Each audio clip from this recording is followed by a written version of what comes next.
안녕하세요. 이야기 다락방입니다. 오늘은 아들에게 집을 물려준 뒤 후회했습니다라는 이야기를 들려드리겠습니다.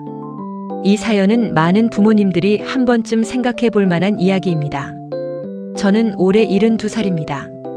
남편을 먼저 떠나보내고 혼자 살고 있습니다. 젊은 시절에는 정말 열심히 살았습니다. 새벽같이 일어나 식당 일도 하고 시장에서 채소 장사도 하며 한 푼 두 푼 모았습니다.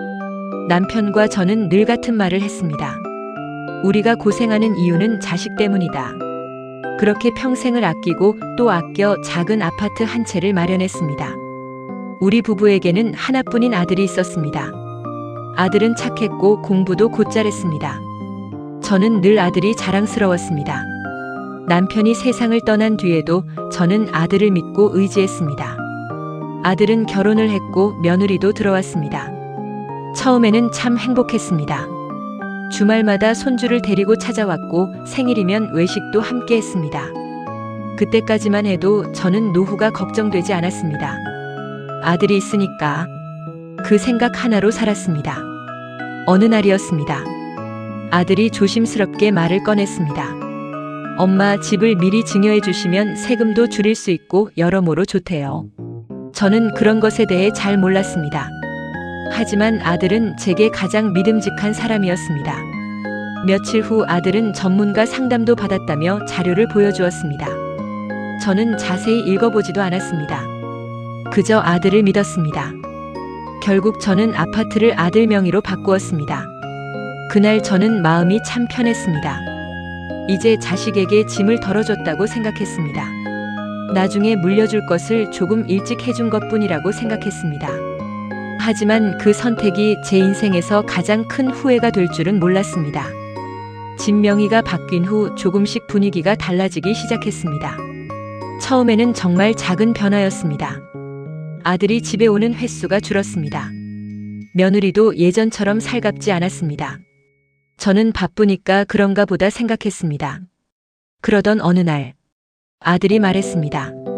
엄마, 이제 혼자 사시기 힘드실 텐데 우리 근처 작은 집으로 옮기시는 게 어때요? 순간 가슴이 철렁 내려앉았습니다. 제가 살던 집은 이미 아들 명의였습니다. 제 의견보다 아들의 의견이 더 중요해진 것 같았습니다. 시간이 지나면서 저는 점점 눈치를 보기 시작했습니다. 집 수리도 마음대로 못했습니다. 가구 하나 바꾸는 것도 괜히 미안했습니다. 법적으로는 살고 있었지만 마음만은 제 집이 아니었습니다. 어느 겨울날이었습니다. 난방비를 아끼려고 거실 전등도 잘 켜지 않았습니다. 창밖을 보는데 갑자기 눈물이 났습니다. 평생을 일해 마련한 집인데 왜 이렇게 초라한 기분이 드는지 모르겠더군요. 그날 처음으로 후회했습니다. 조금만 더 신중했더라면. 물론 모든 자녀가 그렇다는 것은 아닙니다. 효도하는 자녀도 많습니다. 부모를 끝까지 정성껏 모시는 자녀도 많습니다. 하지만 한 가지는 분명히 말씀드릴 수 있습니다. 재산을 물려주는 것과 부모를 사랑하는 것은 다른 문제라는 것입니다. 저는 그것을 너무 늦게 깨달았습니다. 지금은 생각이 많이 달라졌습니다. 자식을 사랑하는 것과 내 노후를 지키는 것은 별개의 일입니다. 부모도 스스로를 지켜야 합니다. 그래야 자식도 편하고 부모도 편합니다.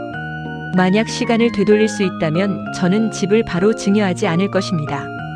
충분히 상의하고 전문가의 조언도 듣고 제 노후 계획도 먼저 세웠을 것입니다. 사랑해서 내어주는 것은 좋습니다. 하지만 사랑한다고 해서 모든 것을 미리 내어줄 필요는 없습니다. 오늘 이야기를 들으신 여러분은 어떻게 생각하십니까? 여러분이라면 자녀에게 집을 미리 증여하시겠습니까? 또는 주변에서 비슷한 경험을 보신 적이 있으신가요? 댓글로 여러분의 생각을 들려주세요. 오늘도 이야기를 들어주셔서 감사합니다. 건강하고 평안한 하루 보내시기 바랍니다.